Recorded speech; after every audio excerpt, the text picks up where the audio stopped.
শাপলা দলীয় প্রতীক পেতে আইনগত কোনো বাধা নেই বলে দাবি করেছেন এনসিপির নেতারা। এই প্রতীক না পেলে প্রয়োজনে রাজনৈতিক লড়াইয়ে নামবেন তারা। আর কমিশনের তালিকা থেকে নৌকা প্রতীক বাদ দেওয়ারও দাবি তাদের। প্রধান নির্বাচন কমিশনারের সাথে বৈঠক শেষে কথা জানান দলটির নেতারা।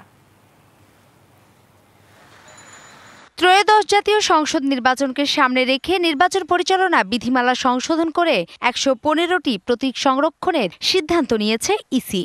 জামায়াতের নিবন্ধন পুনর্বহালের পর দাঁড়িপাল্লা প্রতীক যুক্ত করা হয়েছে ওই তালিকায়। আওয়ামী লীগের নিবন্ধন স্থগিত থাকলেও বহাল আছে নৌকা প্রতীক।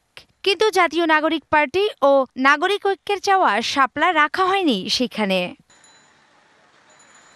ইসির এমন সিদ্ধান্তে ক্ষুব্ধ এনসিপি। রোববার প্রধান নির্বাচন কমিশনার এএমএম নাসির উদ্দিনের সঙ্গে দেখা করে ৫ সদস্যের প্রতিনিধি দল। তারা বলছেন দলীয় প্রতীক হিসেবে শাপলা রাখতে আইনি কোনো বাধা নেই।